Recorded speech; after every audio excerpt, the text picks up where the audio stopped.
Hare Krishna. So we are on the 17th verse of the 5th chapter of Gita entitled Karma Yoga, Action in Krishna Consciousness. So Krishna has been explaining how this knowledge, the knowledge of pure soul, the knowledge of living entity, ये ज्ञान जब एक जीव को मिलता है वो सारे कल्मशों से मुक्त हो जाता है। इसी श्रृंखला पर हम पिछले कुछ श्लोकों से बातें कर रहे हैं।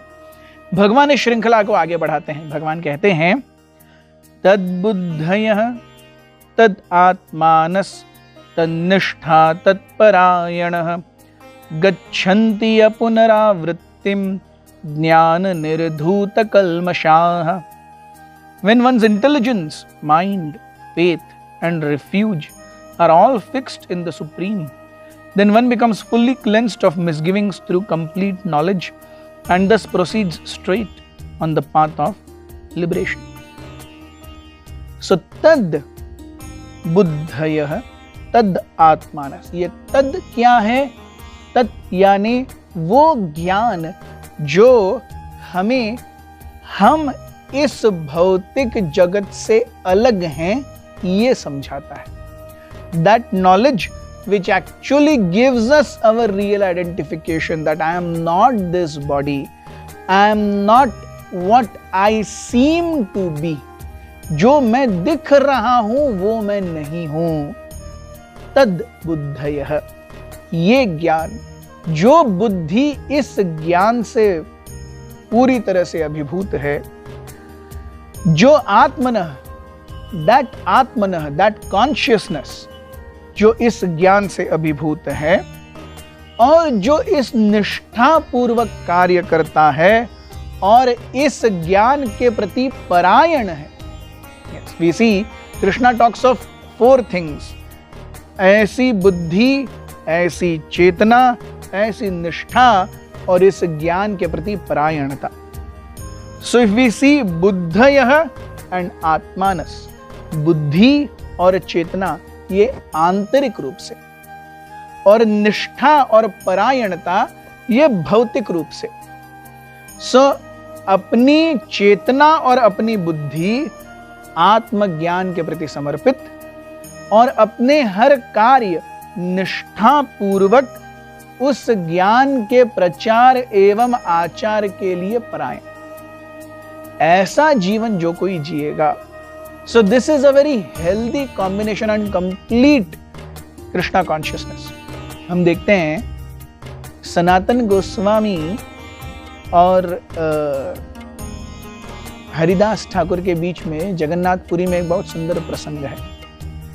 इन दोनों के बीच में वार्तालाप हो रहा है। तो सनातन गोस्वामी कहते हैं हरिदास ठाकुर से, प्रचार करे न केह ना करे आचार, आचार करे न केह ना करे प्रचार, आचार प्रचार नाम करह दुई कार्य, तुम्ही जगत गुरु तुम्ही जगतेर आर्य। कुछ लोग आचरण करते हैं, कुछ लोग और प्रचार नहीं करते। कुछ लोग प्रचार करते हैं लेकिन आचरण नहीं करते। सनातन गोस्वामी कहते हैं हरिदास ठाकुर आपने ये दोनों किया है, आचार प्रचार नाम करह दुई कार्य, आपने ये दोनों कार्य किए हैं। तुम्ही जगत गुरु तुम्ही जगतेर आर्य।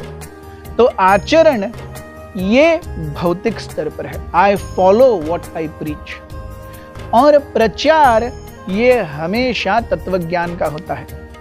सो प्रचार comes on the level of subtlety and आचार comes on the level of gross application.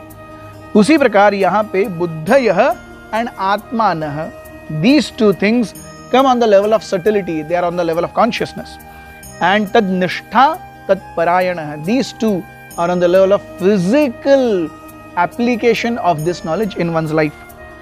तो जो इसको, इस ज्ञान को आचरण करेगा, प्रचार करेगा, अपने जीवन में पालन करेगा, वो गच्छन्ति अपुनरावृत्ति, इस भौतिक जगत में जिसका जन्म हुआ है उसकी मृत्यु निश्चित है, और जिसकी मृत्यु हुई है उसका जन्म निश्चित है।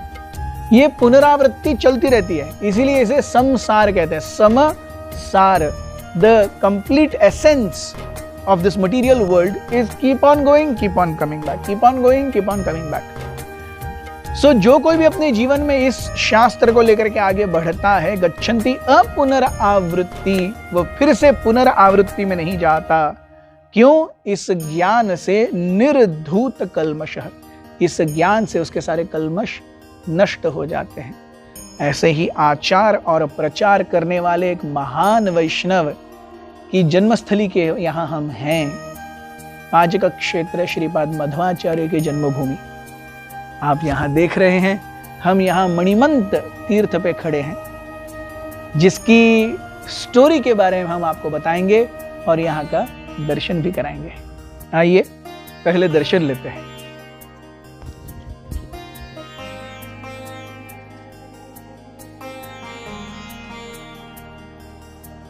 हम देखते हैं यहाँ पर मणिमंत तीर्थ क्षेत्र में हम हैं।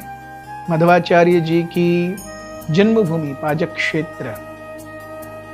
मध्व संप्रदाय में यह मानना है कि मध्वाचार्य ये वायुदेव के अवतार हैं और वायुदेव अपने पिछले जन्म में भीम के रूप में आए थे। भीम उसके पिछले जीवन में हनुमान जी के रूप में आए थे। तो यहां हम देख सकते हैं हनुमान जी सबसे ऊपर आपको दिख रहे हैं शिला में, उसके नीचे भीम और सबसे नीचे मध्वाचार्य। तीनों एक ही पर्सनालिटीज हैं। महाभारत में एक प्रसंग आता है जहां पर भीम के साथ युद्ध करने के लिए मणिमंत नामक एक राक्षस आया। भीम ने उस मणिमंत का वध कर दिया, उन्हें बहुत आहत कर दिया। मणिमान वहां से भाग गया, लेकिन ईर्ष्या और वैमनस्य भीम के प्रति उसके मन में अभी भी था। तो जब भीम मध्वाचार्य के रूप में आए तो वो मणिमान फिर से एक महाभयंकर सर्प के रूप में मध्वाचार्य को डसने के लिए आए। तो मध्वाचार्य ने अपने पैरों के तले उस मणिमान राक्षस को कुचल के मार दिया। तो नीचे आप एक जो गड्ढा देख सकते हैं, ये गड्ढा जब मध्वाचार्य जी ने अपने पैर को मणिमान के सर के ऊपर रख के दबाया, उससे इस गड्ढे की निर्मित हुई है। तो ऐसे हम देखते हैं भीम, हनुमान जी, मध्वाचार्य जैसे महान साधु, महान जीव भगवान की लीलाओं का प्रचार करते हैं, उसे अपने जीवन में अपनाते हैं और गच्छन्ति अपुनरावृत्तिम, सदैव भगवान की लीलाओं में वास करते हैं। इसीलिए इस भौतिक जगत में फिर से नहीं आते। बहुत बहुत धन्यवाद। हरे कृष्ण।